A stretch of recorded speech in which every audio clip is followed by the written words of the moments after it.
उत्तर प्रदेश में नेता प्रतिपक्ष कौन बनेगा, बड़े दिनों से चर्चा चल रही थी, कई नाम चल रहे थे, मगर आखिरकार आज यूपी विधानसभा शुरू हो चुकी है और नेता प्रतिपक्ष सामने कल ही आ चुके हैं। नेता प्रतिपक्ष का नाम है माता प्रसाद पांडे, इटवा सीट से विधायक हैं, 7वीं बार के विधायक हैं, समाजवादी पार्टी के संस्थापक सदस्यों में से एक हैं और लंबा इतिहास रहा है, सोशलिस्ट लीडर रहे हैं, मुलायम सिंह के काफ़ी करीबी रहे हैं और आखिरकार उनके नाम पर मुहर लग गई है। इसके साथ ही तमाम सवाल भी उठ गए हैं, क्या इस तरकीब से शिवपाल यादव को अखिलेश यादव ने किनारे लगा दिया है?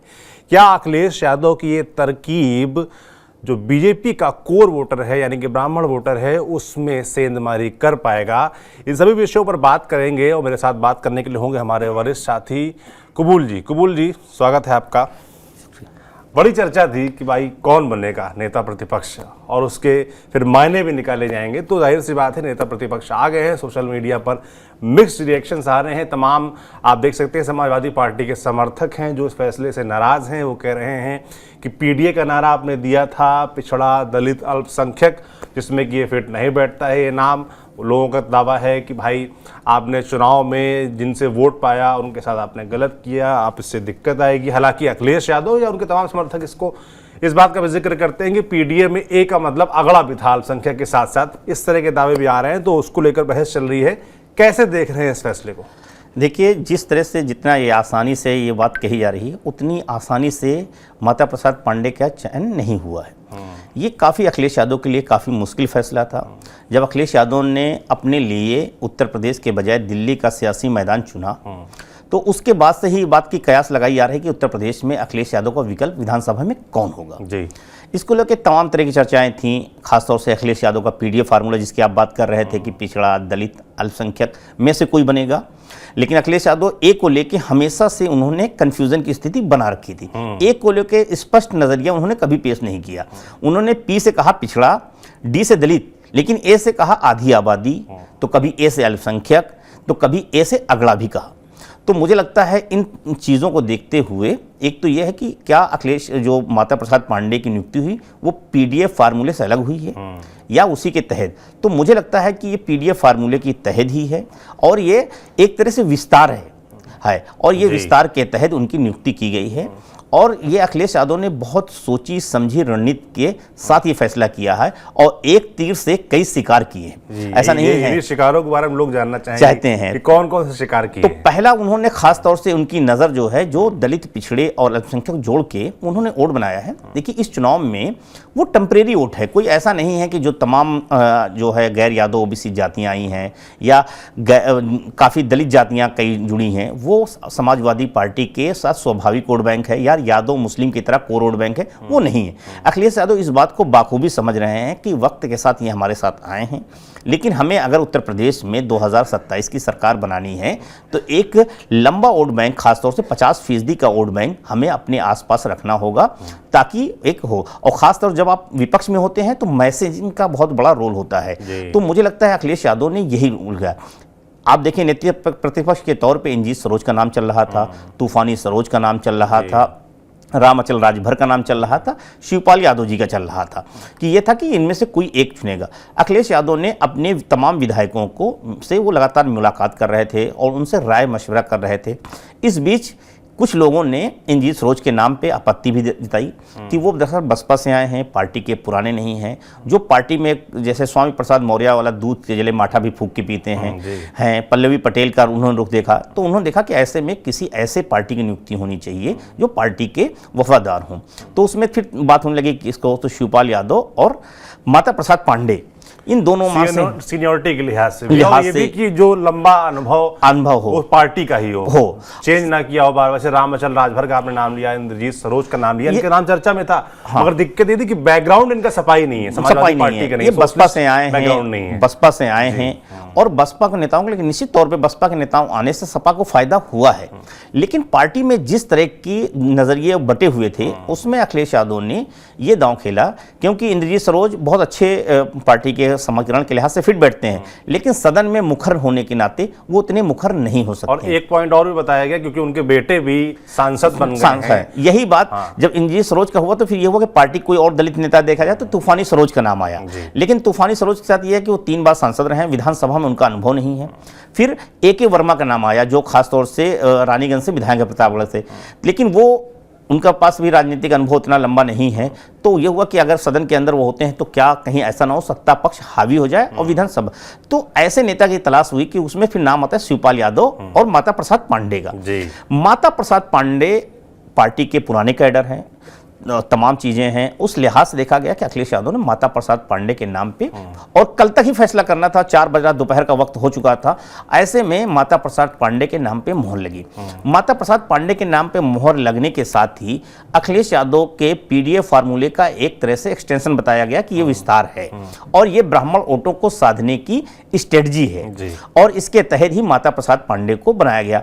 अब इसमें क्या हुआ कि कई चीजें रही हैं। देखिए, पहली चीज ये है कि समाजवादी पार्टी का जो PDF फार्मूला है, क्योंकि PDF फार्मूले से अखिलेश यादव ने जितनी सीटें जीतनी थी वो जीत चुके हैं, और अगर उत्तर प्रदेश में 2027 का चुनाव बहुत अहम है, ऐसे में अखिलेश यादव एक नए वोट बैंक के साथ, क्योंकि लगातार लोकसभा चुनाव के बाद हम देख रहे हैं कि बीजेपी जो कोशिश कर रही है वो यादव OBC और दलित वोटों पे ज़्यादा फोकस उसका है, चाहे वो राज्यपाल की नियुक्तियां हुई हों, संतोष कुमार गंगवार हों, या फिर लक्ष्मण प्रसाद आचार्य जिनका एक्सटेंशन दिया गया है, उनको मतलब एक तरह से और गवर्नर बना दिया गया असम का, तो उनको बढ़ाया गया, तो एक दलित है OBC। इससे पहले बहोरन लाल मौर्य जो स्वामी प्रसाद मौर्य की दर पे बने हैं वो भी OBC से हैं। तो यानी कि समझ में आ रहा है कि बीजेपी की पूरी कोशिश ये दिख रही है कि जो उसका सोशल इंजीनियरिंग थी जो 2024 में बिखरी है, उसको एक दोबारा से उसे मजबूत करने की कोशिश की जा रही। तो अखिलेश यादव की स्ट्रेटजी है कि हम क्यों ना, जब वो हमारे वोट बैंक में सेन लगाने की कोशिश कर रहे हैं तो हम उनके वोट बैंक में क्यों ना लगाएं। तो उन्होंने माता प्रसाद पांडे के तौर पे एक ट्रम्प कार्ड खेला, और ऐसा खेला क्योंकि उत्तर प्रदेश में मुख्यमंत्री योगी आदित्यनाथ ठाकुर समुदाय से हैं और उसी इलाके से माता प्रसाद पांडे आते हैं, और ठाकुर बनाम जो ब्राह्मण की उस पूरे इलाके, पूर्वांचल इलाके में जो रही लंबा इतिहास रहा है और ठाकुर बनाम ब्राह्मण की जो वो रहा है, दोनों की वर्चस्व की लड़ाई रही है, वो जग जाहिर है कि और योगी आदित्यनाथ जिस क्षेत्र से आते हैं, गोरखपुर क्षेत्र से आते हैं, वहां भी उनका 36 का आंकड़ा रहा है। उस क्षेत्र के बड़े नेता रहे हैं हरिशंकर तिवारी, उनके परिवार से लंबा उनका इतिहास रहा है, तो उस लिहाज से भी तमाम जानकार कह रहे हैं कि वो भी एक कार्ड खेला है। आप देखिए निश्चित तौर पे, और जब हरिशंकर तिवारी के बेटे अभी चुनाव लड़ रहे थे और जिस तरह से कुशल तिवारी संत कबीर नगर में जब वो प्रचार करने गए, तो आप देखिए कि डुमरियागंज में वो बयान क्या दिया। आप योगी आदित्यनाथ ने बयान दिया कि हमने भगोड़ा है, तो उसका भी रिएक्शन हुआ, और देखिए बहुत तगड़ी फाइट हुई। भले वो जीत नहीं पाए, लेकिन वो नैरेटिव जो समाजवादी पार्टी की थी वो गोंडा में भी हमको दिखी, वो डुमरियागंज में भी दिखी, दोनों लोकसभा सीटों में ठाकुर बनाम ब्राह्मण की लड़ाई दिखी। तो मुझे लगता है, और उस इलाके में जो विधानसभा सीटें हैं करीब 39 सीटें हैं इस पूरे इलाके में, और उसमें से महज 6 सीटें 2022 में समाजवादी पार्टी जीती थी। तो अखिलेश यादव की स्ट्रेटजी, एक लोकसभा सीट जीती है संत कबीर नगर, तो मुझे लगता है अखिलेश यादव ने ये कोशिश की है कि हम क्यों ना, हमारा जो PDF फार्मूला है वो तो है ही है, और हम क्यों ना ब्राह्मणों को और एक्सटेंशन दिया जाए और ब्राह्मण वोटों को जोड़कर हम 2022 के चुनाव, 27 के चुनाव की एक मजबूत आधारशिला रखें। अभी मुझे बोल जी हाल का इंटरव्यू अखिलेश यादव को याद आ रहा है, जिसमें वो इस बात का जिक्र कर रहे थे कि हमारे समय में बड़ा लोग बात करते थे जातिवाद की, कि एक जाति के लोग ज़्यादातर पोस्टों पे हैं, ज़्यादातर अधिकारी हैं, इस तरह की बातें होती थी। और उन्होंने आरोप की शक्ल में कहा कि योगी आदित्यनाथ सरकार में भी ऐसे आरोप लगते हैं, एक जाति के ऊपर आरोप लगते हैं, उस पर सवाल क्यों नहीं उठाता है कोई।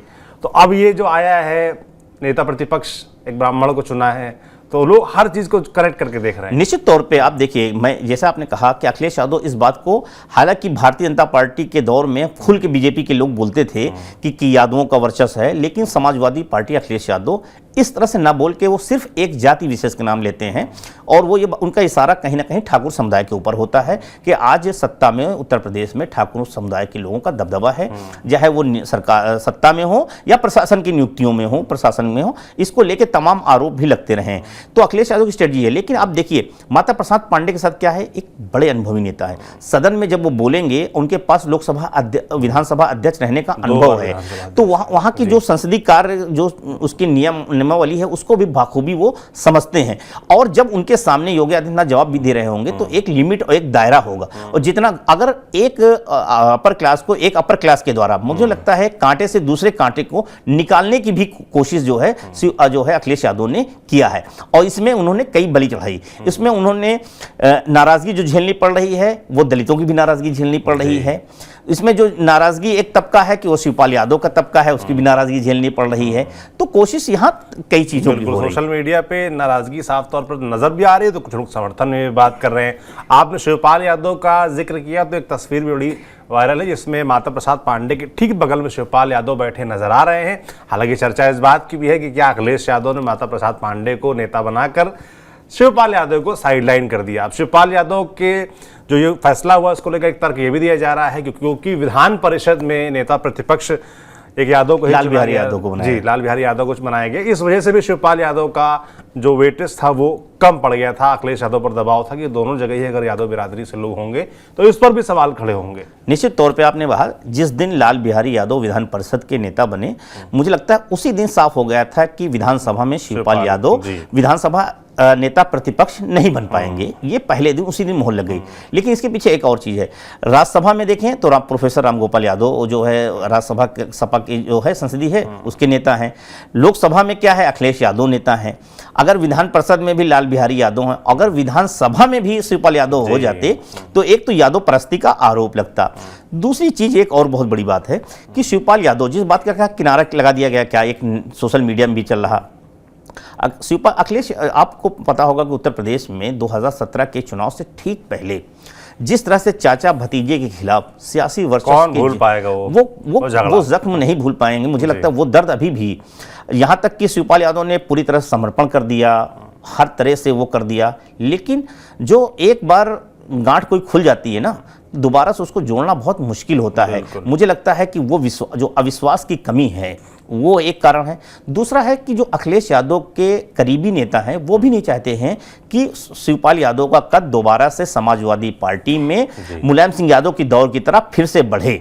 उनको लगता है कि अगर बढ़ने से उनके राजनीतिक से, तो वो भी एक तबका है कि वो उसको लेकर विरोध लगातार कर रहा था।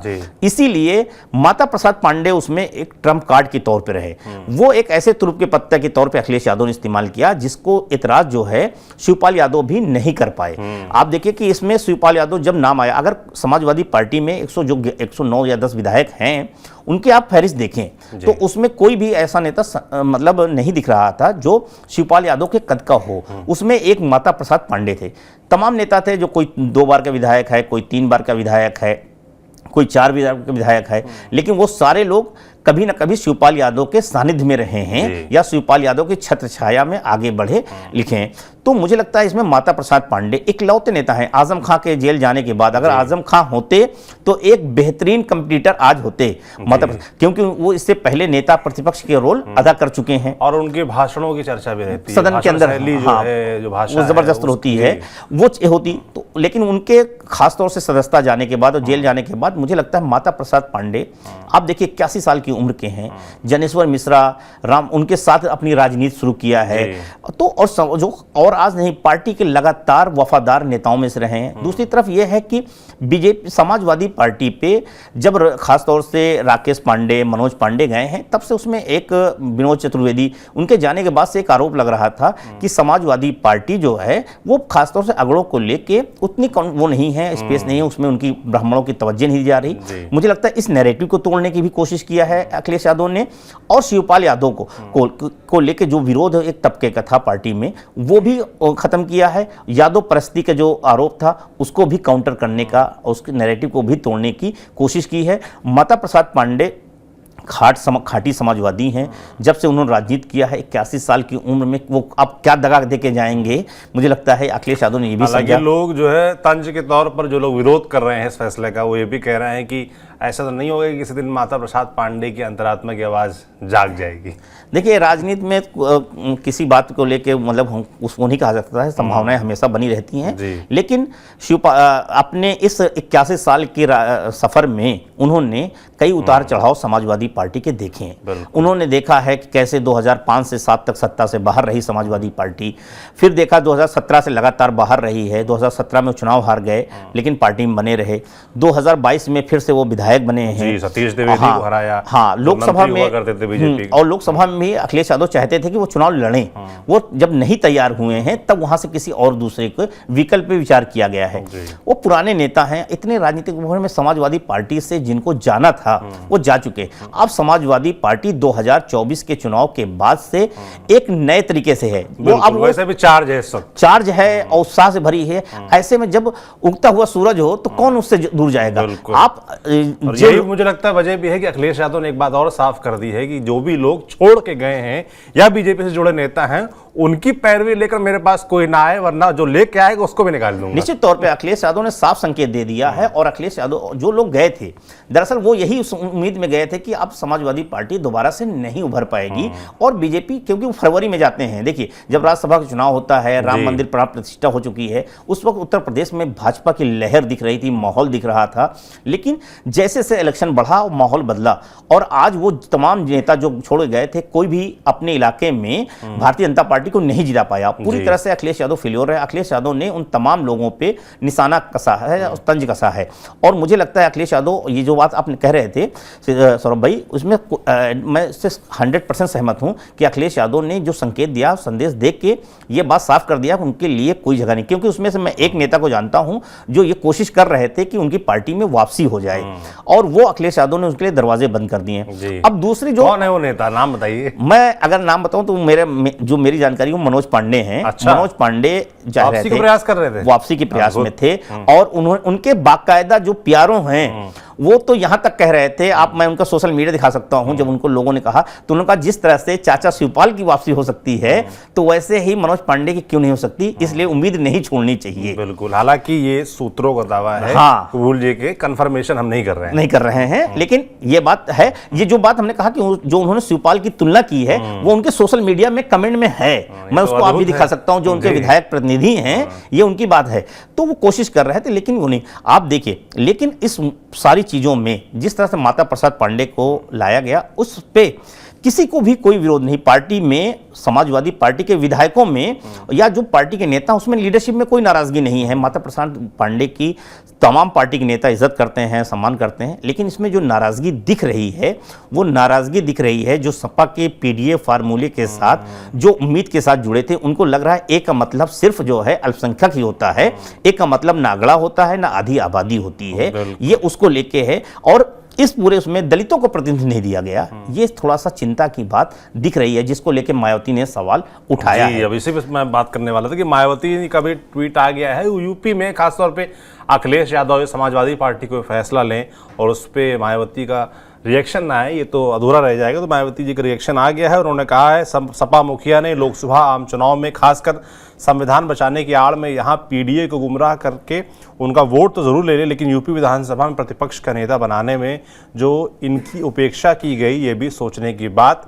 जबकि सपा में एक जाति विशेष को छोड़कर बाकी पीडीए के लिए कोई जगह नहीं, ब्राह्मण समाज की तो कतई नहीं, क्योंकि सपा व भाजपा सरकार में जो इनका उत्पीड़न व उपेक्षा हुई है वह किसी से छिपी नहीं है। वास्तव में इनका विकास एवं उत्थान केवल बीएसपी सरकार में ही हुआ, अतः ये लोग जरूर सब सावधान रहे। देखिए मायावती ने अपने ट्वीट से सारे, जो आपने कहा एक तीर से कई निशाने साधने वाली बात, कि ब्राह्मणों को भी बताया कि आप हमारे कार्यकाल में सुरक्षित थे, ना आप भाजपा के साथ सुरक्षित हैं ना सपा में सुरक्षित हैं। साथ ही साथ जो पीडीए फॉर्मूला है उसको भी निशाना साधा कि आपने वोट तो ले लिए मगर इनको स्थान नहीं दिया। देखिए इसमें कोई बात नहीं, ये बात मैं कह सकता हूं कि अब उत्तर प्रदेश में जो मैंने पिछले 25-30 साल की राजनीति को देखा है और सत्ता को देखा है, 25-30 साल के सत्ता में किस तरह की भागीदारी, तो 2007 में जब मायावती की सरकार बनी थी, जो ब्राह्मणों का मंत्रिमंडल में प्रतिनिधित्व था, उतना प्रतिनिधित्व जो है ना समाजवादी पार्टी दे पाई है, ना उत्तर प्रदेश में भारतीय जनता पार्टी दे पाई है। तो मुझे लगता है कि मायावती की इस बात, 13 मंत्री थे, 13 कैबिनेट में आप सोचिए, और सब हाई प्रोफाइल मंत्री थे, ब्राह्मणों में, उच्च शिक्षा जी, मंत्री, बिल्कुल। शहरी नगर विकास मंत्री, स्वास्थ्य मंत्री जैसे मतलब हाई प्रोफाइल पद जो है बसपा सरकार में दिए गए। हालांकि उस समय बसपा का ब्राह्मणों का झुकाव भी 2007 में बसपा के साथ दिखा था। ऐसा लगा था हाथी, वो जो नारा था हाथी नहीं गणेश, जब भी मतलब हाथी नहीं गणेश है, विष्णु शंकर महेश है, एक नारा ये गूंजा था। दूसरा, उस वक्त बसपा जो बहुजन से सर्वजन की राजनीति की तरफ जो है टर्न आउट हुआ था, पहली बार उसका जो है प्रयोग हुआ था कि सर्वजन की राजनीति कैसे की जाए, और वो सफल है। सुखाए का नारा बसपा के तमाम जगह रहा। तो ये मुझे लगता है कि मायावती की बात कह रहे हैं। दूसरी बात, मायावती इसलिए भी चिंतित है, मायावती भी संदेश देने की कोशिश कर रही हैं, क्योंकि इस चुनाव ने मायावती को सबसे बड़ा झटका मायावती को दिया है, और दलित वोटों का छिटकना मायावती की निश्चित तौर पर बेचैनी है। अब मायावती की कोशिश है कि जो तमाम वोट उनसे छिटक गया है उसको कैसे वापस लाया जाए, और उसके लिए वो तमाम कोशिशें कर रही हैं। और क्योंकि वो उनके पास कुछ देने के लिए नहीं है, कुछ उनके पास जो है अभी वो नहीं कर सकती हैं, तो मैसेज देने का काम कर रही हैं, और वो सोशल मीडिया से जमीन पर उतर नहीं रही, तो सोशल मीडिया के जरिए ही वो कोशिश कर रही हैं, लगातार घेर रही हैं। इसीलिए आज उन्होंने कहा कि ये पीडीए में सिर्फ जो है एक जाति विशेष, उन्होंने भी यादव का नाम नहीं लिया, लेकिन एक जाति विशेष कह के वो सीधा संकेत जो है समाजवादी पार्टी पे यादव समुदाय देते कि सपा में सिर्फ यादवों का दबदबा है और किसी और बिरादरी का नहीं है। न पिछड़े जो दलित और जो तमाम लोग गए हैं संविधान के नाम पे, या जो पीडीए फार्मूले के नाम पे गए हैं, या ब्राह्मण समुदाय को जिसको लुभाने की अखिलेश यादव कोशिश कर रहे हैं, वहां उनको कुछ फायदा नहीं होना है। उनका फायदा अगर कहीं हो सकता है तो अतीत में हमने दिया है, तो आप आ सकते हैं। तो मुझे लगता है, लेकिन सबसे बड़ी बात यह है कि जो बात है दलित वोटों को लेके है, दलित का प्रतिनिधित्व जो है अखिलेश यादव के साथ अविश्वास की कमी एक रही है कि जब सत्ता में रहते हैं तो दलितों के साथ उनका रवैया क्या होता है। जो दलित जो खासतौर से उम्मीद के साथ आया था, ये भी याद दिलाने का प्रयास किया गया है, और दलितों को लेकर खासतौर से जो अविश्वास की कमी है, सपा ने अपने समय में कई जिलों के नाम, जो दलित महापुरुषों के नाम थे उनको बदला, अंबेडकर पार्क को लेकर जिस तरह के बयान जारी हुए, प्रमोशन में रिजर्वेशन बिल को लेके, वो बहुत सारी चीजें हैं। तो मुझे लगता है अखिलेश यादव को ये जो दलित काला है, खासतौर से माता प्रसाद पांडे की नियुक्ति के बाद जिस तरह के सवाल उठे हैं, मुझे लगता है अखिलेश यादव को इसको समय रहते ही कुछ ना कुछ उसका सलूशन निकालना ही पड़ेगा, वरना ये जैसे जैसे बढ़ेगा। क्योंकि सपा से लेके बसपा से लेके बीजेपी तक इस नैरेटिव को कोशिश में है कि कैसे समाजवादी पार्टी को दलित विरोधी कटघरे में खड़ा किया जाए, ओबीसी विरोधी कटघरे में खड़ा किया जाए। इसीलिए जैसे ही नाम आता है, केशव प्रसाद मौर्य का बयान आता है, केशव प्रसाद मौर्य खुल के बात कहते हैं कि समाजवादी पार्टी दलित पिछड़ा विरोधी है। इधर आज मायावती का बयान आ जाता है, मायावती भी कह रही। तो इस तरह की बातें जब होंगी तो मुझे लगता है वो अखिलेश यादव की राजनीति जो राजनीतिक है वो उस पर जो झटका लग सकता है। तो ये चीज़ों को लेकर अखिलेश यादव को सोचना पड़ेगा, और नहीं तो ये नैरेटिव अगर बढ़ेगा तो ये अखिलेश के लिए आगे चिंता बढ़ाएगा। बिल्कुल, मगर कुल मिलाकर एक तस्वीर तो साफ हो गई है कि अखिलेश यादव अपने सामाजिक दायरे में, अपने पॉलिटिकल दायरे में विस्तार करना चाहते हैं। इसके तहत उन्होंने ये फैसला लिया है। अब जो भी सवाल उठ रहे हैं, मुझे लगता है जो पीडीए को लेकर सवाल उठ रहे हैं उसके सही जवाब या अपने जो समर्थक हैं उनको संतुष्ट करने वाले जवाब तो खुद अखिलेश यादव ही दे पाएंगे। मुझे लगता है वो सामने आएंगे प्रेस के, और जाहिर सी बात है बताएंगे कि सौरभ भाई एक और चीज बताएं, राज्यसभा चुनाव के दौरान आपने देखा होगा कि पीडीए को लेकर बहुत सवाल उठे थे कि पीडीए को लेकर तमाम सवाल उठेंगे, पीडीए में किस तरह के नियुक्ति नहीं हुई। तो अखिलेश यादव ने कहा कि अभी हमारे पास आने वाले समय में बहुत सारे पद हैं, हम देंगे। तो निश्चित तौर पर उनका इशारा कहीं विधान परिषद की तरफ था, उनका इशारा जो है चीजें तो है, और वो मुझे लगता है लोकसभा में लोगों ने विश्वास किया और सपा को वोट दिया। क्या अखिलेश यादव फिर से दोबारा पीडीए पे सवाल उठा है? तो ये पीडीए का जो सवाल उठ रहा है बार बार अखिलेश यादव को, इसको मुझे लगता है जो दलित खासतौर से प्रतिनिधित्व की बात होती है राष्ट्र है, तो मुझे लगता है उसको थोड़ा संतुष्ट करना अखिलेश यादव के लिए बहुत जरूरी है। उसका अगर डैमेज कंट्रोल नहीं कर पाएंगे तो वो थोड़ा सा चिंता बढ़ाएगा। बिल्कुल, तो देखने वाला होगा कि इसमें अखिलेश यादव क्या कहते हैं इस पूरे फैसले को लेकर। बाकी फैसला सबके सामने है। माता प्रसाद पांडे अब अखिलेश यादव की जगह लखनऊ में यानी कि यूपी विधानसभा में मोर्चा संभालेंगे। योगी आदित्यनाथ सरकार से लोहा लेंगे, तमाम मुद्दे उठाएंगे। हमारी लगातार नजर बनी रहेगी यूपी विधानसभा पर। जो भी अपडेट्स आएंगे आप तक हम पहुंचाते रहेंगे। आपको ये बातचीत कैसी लगी हमें कमेंट बॉक्स में लिखकर जरूर बताएं। बाकी देखते रहिए TV9 डिजिटल। शुक्रिया।